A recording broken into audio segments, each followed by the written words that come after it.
In the early 1970s, the U.S. government opened a surveillance file on a British rock musician. Agents from the FBI began monitoring his public appearances, collecting intelligence on his political connections, and discussing ways to remove him from the country. The musician was not a politician or a revolutionary leader. He was John Lennon, the former member of the Beatles who had written songs about peace. Yet inside government offices, one question was circulating quietly. Could this musician influence millions of young voters and threaten the presidency of Richard Nixon? At the beginning of the 1970s, the influence of John Lennon had already moved far beyond music. As a former member of the Beatles, he had helped create the most successful band in modern history, selling hundreds of millions of records and shaping the sound of an entire generation. But Lennon was no longer just a musician. He had begun using his voice for something far more controversial. In 1969, Lennon and Yoko Ono staged a now famous bed-in for peace, inviting journalists into their hotel room to discuss the Vietnam War. The unusual protest turned into global headlines. Soon after, Lennon released songs like Give Peace a Chance and Later Imagine, songs that quickly became anthems for the growing anti-war movement. For millions of young people protesting the Vietnam War, Lennon's voice carried unusual power. He was not a traditional political leader, yet his words could travel instantly through radio, television, and concert halls. Inside the administration of Richard Nixon, that influence began to look dangerous. Internal discussions suggested that Lennon might help mobilize young voters against the president during the upcoming 1972 election. The result was extraordinary. A rock musician had become the subject of government surveillance, long before government files and political controversy. John Lennon was simply a child growing up in the port city of Liverpool. He was born on October 9, 1940, at a time when Britain was deep in World War II. Liverpool was one of the most heavily bombed cities during the German air raids. Sirens and explosions were common sounds in the night.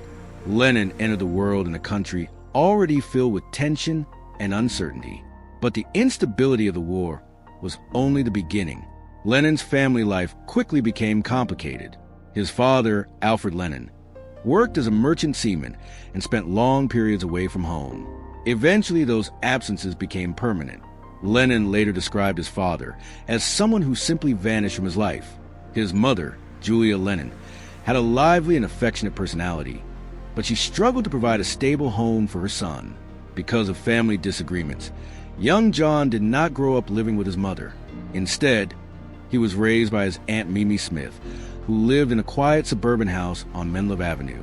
Mimi believed strongly in discipline, order, and traditional values. Her household was stable but emotionally reserved. She wanted Lennon to focus on school and build a respectable career. The idea that music might become his future seemed unrealistic to her. When Lennon first began showing serious interest in playing guitar, Mimi famously warned him, "The guitar's fine, John, but you'll never make a living out of it." Despite Mimi's strict expectations, Lennon's relationship with his mother, Julia, remained important. He visited her occasionally, and those visits introduced him to a very different atmosphere. Julia loved laughter, music, and spontaneity. She encouraged Lennon's curiosity and introduced him to American records that were beginning to reshape youth culture. Through Julia, Lennon discovered rock and roll. Artists like Elvis Presley and Chuck Berry were exploding onto the global music scene. Their songs carried a rebellious energy that felt completely different from the polite music of previous generations. For Lennon, these records sounded like freedom. Rock music expressed emotions that he often struggled to explain in ordinary conversation. Julia also taught him the basics of string instruments, showing him simple chords on a banjo. Those moments were small, but they planted an idea that would change his life. Then, in 1958, everything changed suddenly. When Lennon was 17 years old, his mother Julia was struck and killed by a car driven by an off-duty police officer near Mimi's home. The news arrived without warning. One moment she was alive, and the next she was gone. For Lennon, the loss was devastating. He had already grown up with the feeling that his parents were distant or unavailable. Now, the one parent who encouraged creativity had disappeared permanently. In later interviews, Lennon admitted that this event left a deep emotional scar. Friends who knew him during those years described a mixture of humor and bitterness in his personality. He could be charming and witty, but also quick-tempered and confrontational. At school, Lennon had always been a difficult student. Teachers described him as intelligent but disruptive. He preferred drawing cartoons and writing strange stories instead of following lessons. Authority figures often frustrated him, and he did not hesitate to challenge them openly. His sense of humor was sharp and sometimes cruel, often directed at classmates or teachers. But behind the rebellious attitude, there was also imagination. Lennon enjoyed language satire and visual art.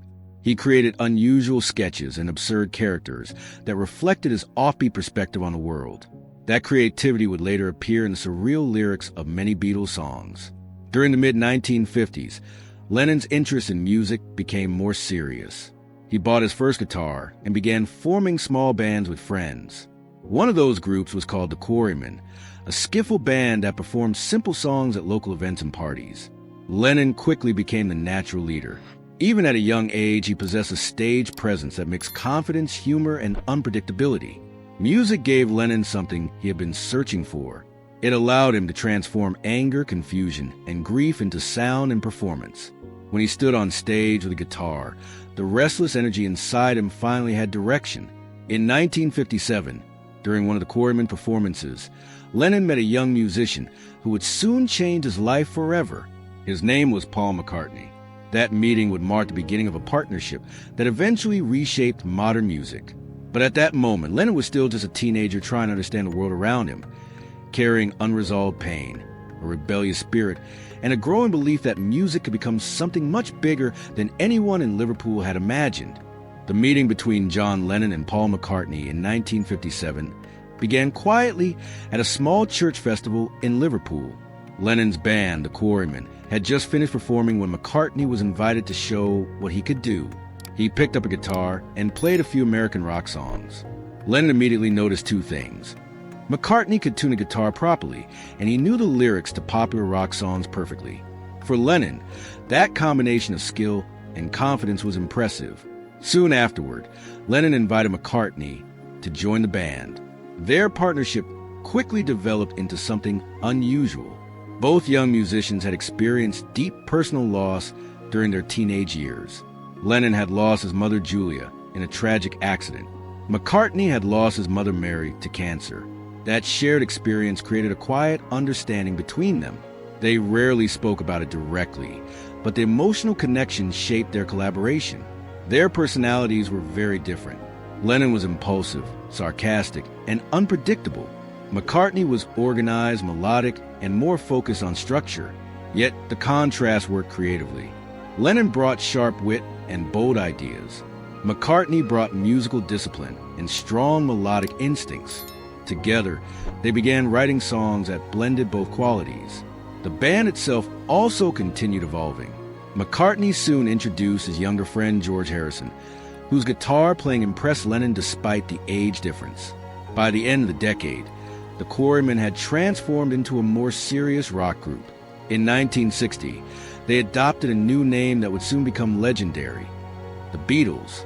At first, their career was far from glamorous. Liverpool was filled with bands trying to imitate American rock and rhythm and blues. Competition was intense. To gain experience and earn money, the Beatles accepted a series of performance contracts in Hamburg, Germany. These early shows were demanding. Bands were expected to play for hours every night in noisy clubs filled with sailors and late-night crowds. For Lennon, Hamburg became a kind of musical training ground. The long performances forced the band to develop stamina, creativity, and stage presence. Lennon's natural charisma became more visible during those shows. He joked with audiences, improvised lyrics, and performed with fearless energy. But the lifestyle was also exhausting. The band members slept very little and lived inside the chaotic nightlife of the club district. When the Beatles eventually returned to Liverpool, they were no longer inexperienced teenagers. Their sound was tighter, louder, and far more confident. Crowds of the Cavern Club began growing larger with every performance. Among the people who noticed their potential was a young record store manager named Brian Epstein. In 1961, Epstein attended a Beatles performance and immediately believed the band could become something extraordinary. He soon offered to manage them. Epstein understood that their image needed refinement if they were going to succeed in the mainstream music industry. He replaced their leather jackets with tailored suits and encouraged a more professional stage presentation. More importantly, Epstein worked tirelessly to secure a recording contract.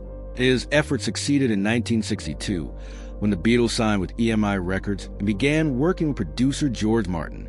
Martin recognized that Lennon and McCartney had an unusual songwriting chemistry. Instead of simply recording cover songs, he encouraged them to develop their own material. The first single, Love Me Do, reached the British charts. Then came Please Please Me, which quickly climbed to the top of the rankings. Within months, the Beatles were no longer just a Liverpool band. Their music was spreading across the United Kingdom. Throughout this rise, Lennon remained the band's most unpredictable personality. During interviews, he delivered sharp jokes and sarcastic comments that made journalists both amused and uneasy. On stage, he displayed a mix of confidence and rebellious humor that audiences found irresistible. He was both charismatic and slightly dangerous, a performer who seemed capable of saying anything. Yet behind that public confidence, Lennon still carried unresolved emotions from his childhood. Music had originally been his private escape from anger and grief. Now that same music was bringing him fame at a speed few artists had ever experienced. The Beatles were moving rapidly towards something much larger than success. By 1963, they were dominating British charts. Within a year, they would explode across the United States and trigger a cultural phenomenon that journalists would call Beatlemania. For Lennon, the transformation was almost surreal. A boy who once played music to escape loneliness was about to become one of the most recognizable voices on the planet. And with that level of influence would come something he had never faced before, the immense pressure of global fame. By 1964, the rise of the Beatles had reached a level that few artists in history had ever experienced. When the band arrived in the United States for their first appearance on The Ed Sullivan Show, more than 73 million viewers watched the broadcast. At that moment, nearly half of the American population was tuned in. It was not just a television performance. It was a cultural event that signaled the beginning of a global phenomenon. Newspapers soon began using a word that captured the chaos surrounding the band: Beatlemania. Airports filled with screaming fans. Streets outside concert halls were crowded with thousands of teenagers hoping to catch a glimpse of the band. During many concerts, the noise from the audience was so loud that the musicians could barely hear their own instruments. The Beatles were no longer simply popular performers. They had become symbols of a new youth culture that was spreading across Europe and America. At the center of that cultural shift stood John Lennon. Alongside Paul McCartney, Lennon helped create one of the most productive songwriting partnerships in modern music history. Their songs were not only commercially successful, they were redefining the structure of popular music. Early hits, such as I Want to Hold Your Hand, She Loves You, and Help, dominated the charts across multiple countries. But as the decade progressed, Lennon's writing began moving in a more personal and experimental direction. Songs like Norwegian Wood, Strawberry Fields Forever, and A Day in the Life explored themes that went beyond simple love stories. The music became more introspective, sometimes surreal, and increasingly influenced by new studio technologies. The Beatles were transforming the recording studio into a creative laboratory, experimenting with sound in ways that had rarely been attempted in popular music. Yet the brighter the spotlight became, the more complicated Lennon's life grew behind the scenes. Touring had become an exhausting cycle of travel, interviews, and constant public attention. Every word spoken by the band could quickly become a global headline. For Lennon, who had always been outspoken and sarcastic, that level of scrutiny created new problems. In 1966, one of those problems exploded into international controversy. During an interview discussing religion and modern culture, Lennon casually remarked that the Beatles had become more popular than Jesus. The comment was intended as an observation about changing social attitudes, but when the quote reached the United States, it triggered immediate backlash. Religious groups organized protests. Beatles records were burned publicly in several American cities. Radio stations temporarily banned their music. The band even received threats before upcoming concerts. For Lennon, the experience revealed how powerful and dangerous fame could become A single sentence spoken in a casual interview had transformed into a global scandal. At the same time, Lennon was becoming increasingly curious about new ideas and altered states of consciousness. Like many artists during the late 1960s, he experimented with psychedelic drugs, believing they might expand creativity and perception. Those experiences influenced the band's music and visual style, particularly during the recording of albums like Sgt. Pepper's Lonely Hearts Club Band. The music grew more complex, the imagery more surreal, and the themes more philosophical. But as Lennon explored new ideas, he also began questioning the structure of the Beatles themselves. The band had once been a tight group of friends traveling together through early fame. Now they were global celebrities living under constant media pressure. Personal interests were beginning to diverge. Each member had started developing individual artistic identities. During the same period, Lennon encountered someone who would change the direction of his life. In 1966, at a London art exhibition, Lennon met avant-garde artist Yoko Ono. Ono's work was conceptual and unconventional, often challenging traditional ideas about art and creativity. Many observers found it strange or confusing. Lennon, however, felt an immediate connection to her approach. She was questioning the same cultural rules that he had begun to doubt himself. Their relationship soon became both personal and artistic. Ono introduced Lennon to experimental art movements and new political ideas that expanded his perspective beyond pop music. Over time, their partnership would become one of the most controversial relationships in modern cultural history. But in the late 1960s, the Beatles were still at the height of their power. From the outside, it looked like an unstoppable success story. Yet behind the scenes, Lennon was beginning to move in a direction that would eventually place him far beyond the world of rock concerts and record charts. He was starting to see music as something more than entertainment. It could also become a tool for challenging power, and that realization would soon bring him into direct conflict with political authority. By the end of the 1960s, the world still saw John Lennon as one of the most famous musicians on the planet. But inside his own life, the ground was shifting quickly. The enormous success of the Beatles had created a cultural revolution, yet it also placed Lennon inside a system of fame that felt increasingly artificial to him. The change began gradually, but once it started, it accelerated rapidly. A major catalyst was Lennon's growing relationship with Yoko Ono. Their connection was not only romantic, it was intellectual and artistic. Ono introduced Lennon to experimental art circles, conceptual performance, and a more radical form of political expression. Together, they began exploring the idea that art could be used as a direct tool for social change. This shift would soon transform Lennon's public identity. Until that point, Lennon had been known primarily as a songwriter and performer. But by 1969, he was stepping into a new role, a public voice within the growing global protest movement against the Vietnam War. One of the most unusual protests in modern celebrity history took place that same year. Lennon and Ono invited journalists into their hotel room during their honeymoon in Amsterdam. Instead of a typical press conference, reporters found a couple sitting in bed, surrounded by signs that read, "Bed Peace." For an entire week, Lennon and Ono remained in bed while discussing peace with journalists, photographers, and activists. The event became known as the Bed-In for Peace. To some people, it looked absurd. Critics mocked the idea that a rock star lying in bed could influence international politics.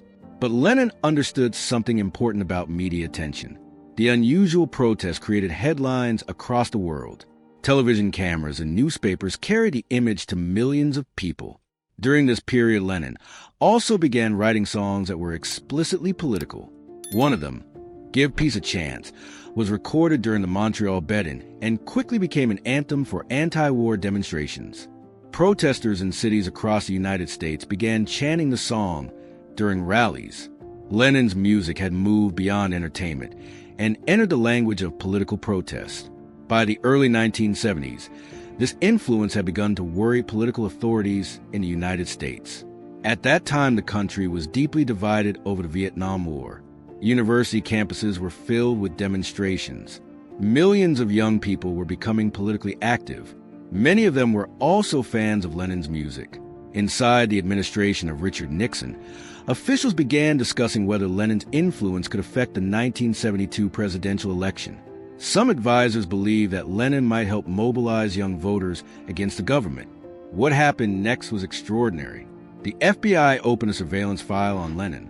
Agents began monitoring his public appearances, gathering intelligence about his political connections, and analyzing his statements about the war. The government also began searching for legal ways to remove him from the country. Because Lennon was a British citizen living in the United States, immigration laws offered a possible path. In 1972, the U.S. government officially began trying to deport Lennon. The legal justification centered on a previous minor drug conviction in Britain. But many observers believe the real motivation was political. If Lennon were forced to leave the United States, his influence on the anti-war movement would weaken. For Lennon, the deportation attempt turned into a long legal battle. Lawyers challenged the government's decision in court, while Lennon continued speaking publicly about peace and political freedom. The case stretched across several years, creating a strange situation in which a rock musician found himself confronting the power of the U.S. government. At the same time, Lennon's personal life was also undergoing intense changes.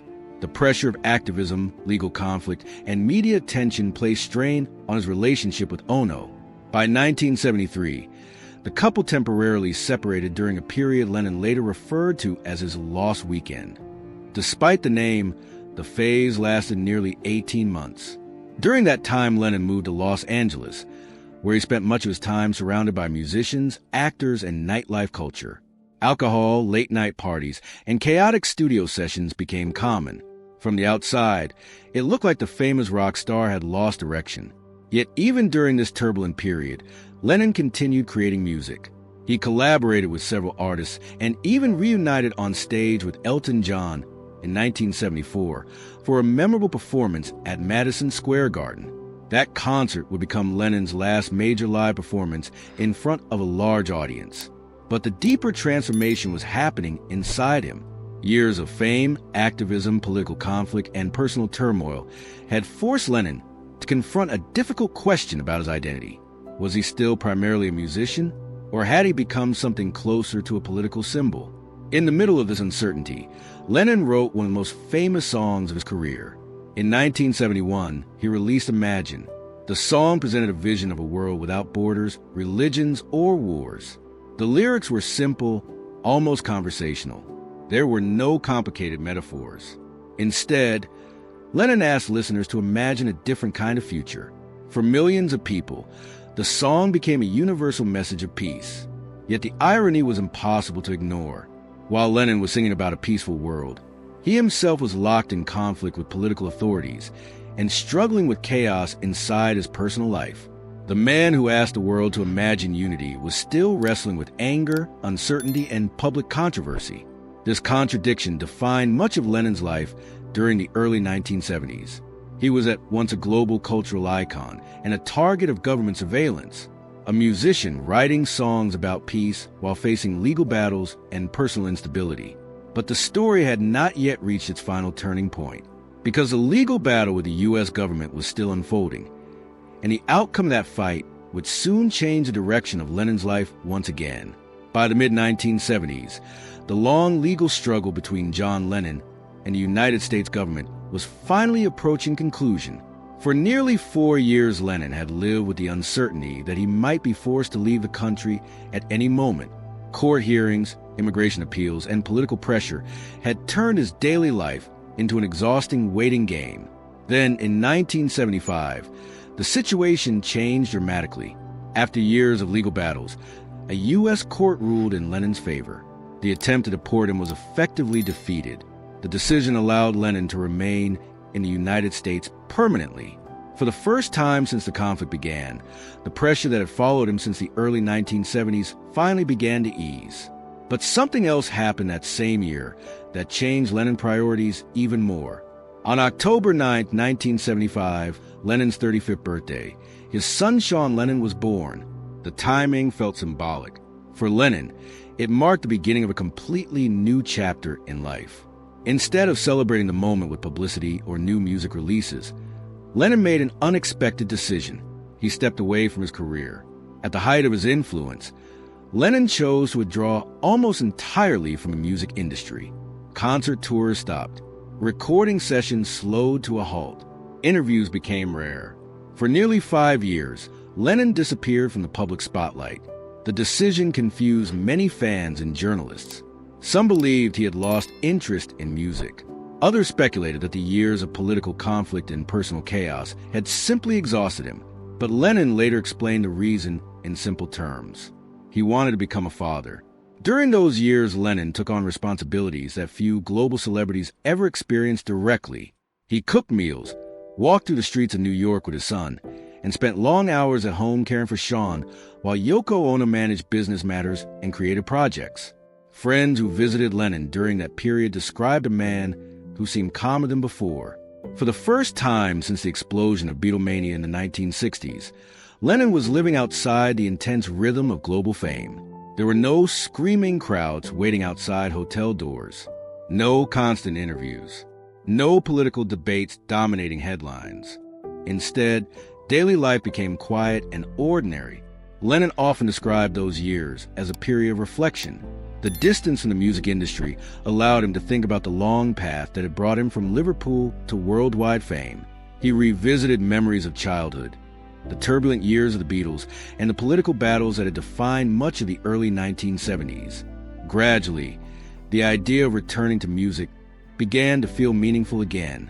By 1980, Lennon felt ready to create something new. Together with Yoko Ono, he began recording an album that would reflect the changes in his life. The project was titled Double Fantasy. Unlike the raw emotional intensity of earlier albums like Plastic Ono Band, the songs on Double Fantasy were more reflective and domestic. Many of the lyrics focus on relationships, partnership, and everyday life. The album sounded like the work of someone who had stepped back from chaos and found a quieter perspective. In interviews promoting the album, Lennon spoke openly about his transformation. He described himself not as a political activist or rebellious rock star, but as a husband and father who had learned to appreciate ordinary moments. The anger that once defined much of his public persona seemed softer now. In its place was a sense of balance he had been searching for since his youth. The world listened carefully. After 5 years of silence, Lennon's return attracted enormous attention. Fans who had grown up with the Beatles were curious to hear the next stage of his voice. Younger listeners discovered his music for the first time through radio and television interviews. It seemed as though a new chapter had finally begun. For Lennon, the years of conflict, the political surveillance, the legal battles, the emotional turmoil appeared to be fading into the background. The man who had once been considered a threat by the U.S. government was now simply returning to music and family life. The future looked open again. But no one could have imagined how suddenly that future would be cut short. In 1980, after nearly 5 years away from the public eye, John Lennon returned to music with a sense of calm that many listeners had never heard in his voice before. The new album, Double Fantasy, was released in November and immediately attracted worldwide attention. For Lennon, the album was not simply a comeback. It was a statement about the life he had built during the years away from fame. The songs reflected everyday experiences, marriage, family life, growing older, and the quiet routines of raising a child. Instead of political protest or emotional confession, the music felt reflective and balanced. In interviews during that period, Lennon spoke openly about the changes he had experienced. The restless anger that once shaped many of his earlier songs had softened. He described himself as someone who had spent years searching for peace and was finally beginning to feel closer to it. The world responded with curiosity and excitement. Fans who had grown up with the Beatles were eager to hear what Lennon would create next. Radio stations began playing songs from the new album, and journalists once again followed his public appearances. But the new beginning would last only a few weeks. On the evening of December 8, 1980, Lennon and Yoko Ono returned to their home at the Dakota Building in New York City after a day spent recording in the studio. As they approached the entrance, a man standing near the doorway called out Lennon's name. The man was Mark David Chapman, a 25-year-old fan who had been waiting outside the building. Earlier that same afternoon, Chapman had approached Lennon politely and asked him to sign a copy of Double Fantasy. Lennon had done so without hesitation, smiling briefly before leaving for the studio. Now, hours later, Chapman raised a revolver and fired 5 shots. 4 bullets struck Lennon in the back. The wounded musician collapsed inside the entrance of the building. He was rushed to Roosevelt Hospital, but the injuries were too severe. Doctors pronounced him dead shortly afterward. Lennon was 40 years old. The news spread around the world within hours. Radio stations interrupted programming. Television networks broadcast special reports. Fans gathered outside the Dakota building in silence, many holding candles or flowers. For millions of people, it felt as if a voice that had shaped an entire generation had suddenly disappeared. Yet Lennon's music did not vanish with him. Songs like Imagine and Give Peace a Chance continued traveling across decades, played at memorials, protests, and moments of reflection. Long after his death, Lennon's voice remained part of the global conversation about peace, freedom, and the power of music. In many ways, the man who had once been investigated by government agencies for his influence had become something even more enduring, a cultural symbol whose songs continue to speak long after the singer himself was gone. The life of John Lennon remains filled with contradictions. At different moments, he was a rebellious teenager from Liverpool, a global rock star with the Beatles, a political activist under surveillance, and finally a father who stepped away from fame in search of a quieter life. Few musicians have experienced such dramatic transformations. Lennon was admired by millions, yet he was also controversial. Governments watched him. Critics attacked him. Even some fans struggled to understand the changes in his personality and beliefs over the years. The man who once joked sarcastically during interviews later became a public voice for peace and political protest. Yet perhaps the most important truth about Lennon is that he never claimed to be perfect.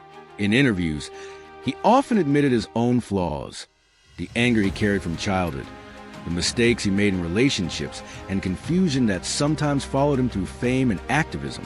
For Lennon, the idea of peace was not something he had fully achieved. It was something he was still searching for. That search found its clearest expression in the song Imagine. The lyrics did not describe the world as it was. They described a world Lennon hoped might exist someday, a place without borders, war, or divisions. The song became one of the most recognizable messages of peace in modern culture. And perhaps that is the lasting meaning of Lennon's life. Not that he had solved the conflict of the world, but that he dared to imagine something better. Even after his death, that idea continues to travel through his music, reaching new generations who are still asking the same question Lennon once asked his listeners: what if the world could be different?